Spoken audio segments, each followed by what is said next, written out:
Thank you so much for having me here today. I'm really honored and grateful to be able to share my story with you all. In everyone's life, there are numbers that we always remember. Your social security number, your address, phone number, and for me, I'll admit it, my credit card number. And now, thanks to my 23andMe genetic health report, I now have another number I'll never forget. 6174DELT. That's a mutation in my BRCA2 gene.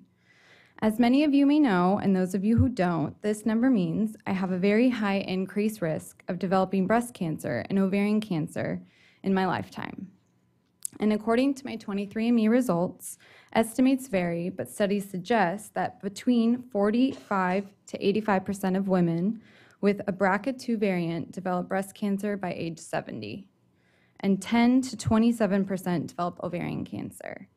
Now, I'm not a betting woman, but if I were, I'd say I don't like these odds.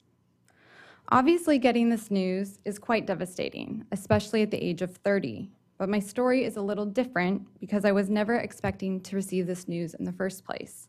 So let me rewind a bit. I was gifted a 23andMe kit for the holidays from my sister. She and I were both excited to see what our ancestry looked like. I spit in the tube, mailed in my sample, and 4 weeks later, I got my results. Not to my surprise, I was 77.1% Ashkenazi Jewish. And while looking at the report, I noticed on the website I could add on another package to see my health report. Being the mild hypochondriac that I am, I was interested in seeing what my genetic health results look like. Once I paid the additional $75, I instantly saw my report. I anxiously clicked through the opt-in steps before viewing my results. I had a huge sigh of relief when I saw the only bad thing on there was a slight sensitivity to gluten. My stomach could have already told me that. So there it was. I was healthy, and I went on with my normal life. That was until 6 months later, I received an email from 23andMe. Here's what it said. Dear Sarah, I'm thrilled to share today we received the first ever FDA authorization for direct-to-consumer genetic test for cancer risk. The authorization will allow us to provide information on 3 genetic variants found on the BRCA1 and BRCA2 genes associated with increased risk for breast and ovarian cancer in women and breast and prostate cancer in men. These variants are most common in people of Ashkenazi Jewish descent.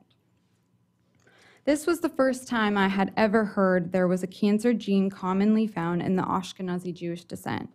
No doctor had ever told me about this, nothing. And knowing that I'm 77.1 Ashkenazi Jewish, this email got my attention. Being that I'm an overthinker, I called my mom right away for reassurance. As naive as it might sound, I never thought breast cancer would be my thing. When I thought about breast cancer, I looked at the history of the women in my family. And on my mom's side, luckily no woman had ever been affected by breast cancer, not even a scare. But I was never thinking about my dad's side of the family.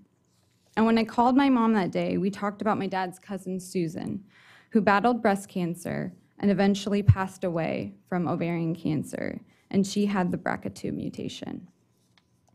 I'll never forget the moment when I found out I too carry the BRCA2 gene.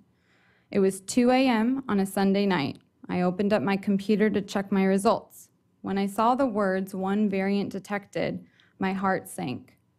There aren't words that can best describe how I felt in that instant, but I will try my best. Anxious, scared, shocked, overwhelmed, sick, and most of all, terrified. I cried in bed alone and just stared at the screen saying 1 variant detected. Then I furiously began researching online what it meant to be BRCA positive. I went from Wikipedia page to forums to Facebook groups to knowing all I needed was to get off the computer. By Friday, I was sitting in the office of a genetic counselor, hoping she was going to tell me this was a false positive. But quite the opposite occurred. She told me to expect these results would most likely be confirmed with a blood test, and they were. But here's the good news. She made me feel better. She put everything in perspective, and trust me, I needed that after a week of Google hell. We did a thorough medical and family history, and she laid out my current and future risks.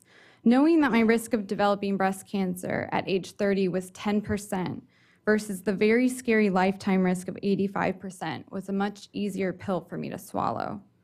She informed me that because I had been taking oral contraceptives for a number of years, my risk of developing ovarian cancer is significantly decreased.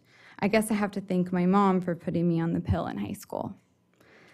She also reassured me that because I'm a BRCA2 carrier, I wouldn't have to do any preventative surgeries when it came to my ovaries until I was around the age of 45 years old, meaning I still had plenty of time to think about having a family.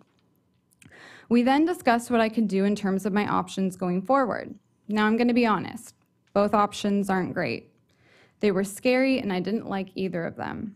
One option was that I could choose to do surveillance, meaning every 6 months I would get a breast MRI, mammogram, pelvic ultrasound and pelvic exam, and a CA-125 blood test. The other option, which I already knew from my relentless researching, was I can undergo a preventative double mastectomy and reduce my risk of developing breast cancer, and when I'm 45 years old, I can choose to remove my ovaries as well. In my head, this diagnosis wasn't an if I get cancer, it was more likely a when. I didn't want to one day get a call from the doctor after having one of my 6-month checkups, and they tell me they found something. I wanted to take my life and my health into my own hands. I felt so powerless during this process, and I wanted to take my power back. For me, this meant undergoing a preventative double mastectomy with reconstruction. I always tell people having a double mastectomy was the easiest and toughest decision of my life. The decision wasn't made lightly. I was overwhelmingly afraid. I had never had surgery before. A mole removal was my biggest procedure. I'm even afraid of getting my blood drawn. How could I be strong enough to do this? I was scared of how this decision would affect my mental and physical well-being, and of course, what would I look like after? After spending time researching, talking with my family, friends, therapists, other women who carry the gene, and honestly anyone who would listen, I knew what I wanted to do. Last month, I celebrated my 1-year anniversary of my surgery. I can easily say today I have 0 regrets, and it was the best decision for me. People always ask me if I would recommend genetic testing for others.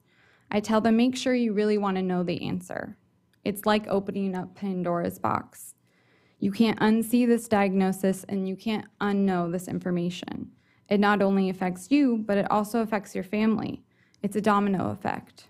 Thanks to 23andMe, the results not only probably saved my life, but may have also saved the lives of people in my family who now know they're also BRCA2 positive. Throughout this process, many would think it's easy to feel sad and angry. And of course, I felt those emotions. But at the end of the day, I feel really lucky. I'm lucky that I took my 23andMe test at the right time when they became FDA approved for the BRCA report. I'm lucky that I even have options to prevent certain cancers. And I'm lucky that I can make decisions about my health and my future.